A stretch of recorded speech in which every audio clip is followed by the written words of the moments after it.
तो सर, इस पुस्तक में आपने इतने अहम मुद्दे उठाए हैं, तो क्या इस ओर कभी कोई कार्य किया गया, बदलाव की दिशा में कोई कदम उठाया गया?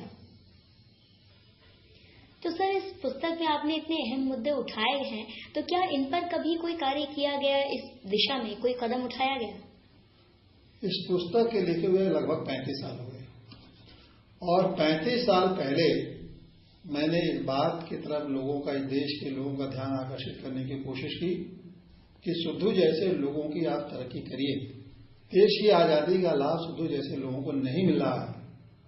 सिद्धू तो अब नहीं है, सिद्धू के परिवार के लोग हैं, उनके जिंदगी में 40-60 साल हो गए देश की आजादी के, लेकिन सिद्धू के परिवार के लोगों के हालात में कोई खास बदलाव नहीं आया। आज भी सिद्धू के परिवार के लोगों में जिंदगी में बदलाव इतना नहीं आया है कि उनको इंदिरा आवास के टूटी फूटी एक कमरे के मकान मिल गए। न उनके पास कोई रोजगार है, न उनके पास कोई जमीन है और न कोई व्यवसाय है। आखिर सिद्धू हरिजन जैसे लोगों की जिंदगी में बदलाव तभी आएगा जब उनके पास की तो जमीन हो, व्यवसाय हो या कोई उनके पास नौकरी हो। आज सिद्धू के परिवार के किसी को नहीं नौकरी मिली, किसी को एक जमीन नहीं दी गया, किसी व्यवसाय में उनको नहीं लगाया गया, तो इसलिए उनके हालात को कैसे बदले? यह देश के 60 साल में अगर देश के लोगों ने सिद्धू हरिजन जैसे लोगों के हालात को बदलने के लिए कोई कोशिश नहीं की, तो इसके लिए कौन जिम्मेदार? इसके लिए जिम्मेदार तो आज के नेता ही हैं। इस देश के नेता हैं जिन्होंने देश को 60 सालों तक सत्ता का भोग किया और जो सपने लिए सारी सुख सुविधा जुटा ली। गांधी जी ने आजादी की लड़ाई लड़ी तो उसमें उन्होंने केंद्र बिंदु में किसको रखा था? केंद्र बिंदु में उन्होंने दलित नारायण को रख के पूरा आजादी की लड़ाई लड़ी थी और उन्होंने कहा था कि देश में जो भी योजनाएं बननी चाहिए वो दलित नारायण को सामने रख के और सारी योजनाएं उस हिसाब से बनना चाहिए।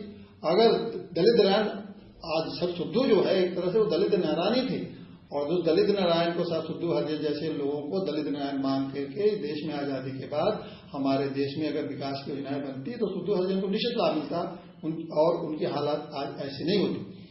देश में कितने हास्यास्पद बात है कि इस देश की आजादी का लाभ उठा के मुकेश अंबानी जैसे लोग अरबपति ने खरबपति दुनिया के सबसे अमीर आदमी बनते जा रहे हैं। आज सिद्धू हरिजन के घर के लोगों को एक इंदिरा आवास का मामूली एक कमरे का मकान बड़ी मुश्किल से मिला, वो भी टूटी फूटी हालत में है, जबकि मुकेश अंबानी जैसे लोग इस देश की आजादी का फायदा उठा के दुनिया में सबसे महंगा मकान में रह रहे हैं, जो कि शायद भारत जैसे देश में जहां सिद्धू जैसे लोग रहते हैं ऐसे लोगों को इतने महंगे मकान में रहने का कोई औचित्य नहीं था। लेकिन इस देश के लोगों ने जिस तरह से व्यवस्था दी है उसमें ये संभव है।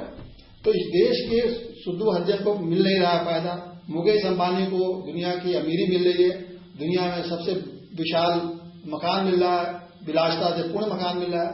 तो मैं समझता हूं कि इस हालात को नहीं समझा गया।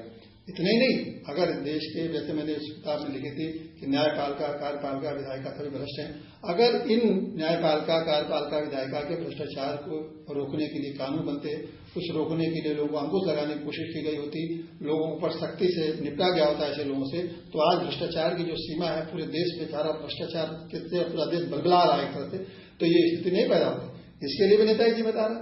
तो ये जो जात के नाम पर राजनीति हुई, धर्म के नाम पर राजनीति हुई, उसमें सिद्धू हरिजन को नहीं ध्यान दिया, वो पिछड़ गए, भ्रष्टाचार पर ध्यान नहीं दिया, भ्रष्टाचार व्याप्त हो गया। तो मैं समझता हूँ जाति और जनता को अब पूरी तरह समझना चाहिए कि जात के नाम पर वोट देने से जनता की तरफ पिछड़ जाएगी, जाति धर्म के नाम पर वोट देने से हमारी संस्थाएं जो गरीबों की मदद कर सकती हैं उन संस्थाओं में का भी एक तरह से विनाश हो जाएगा।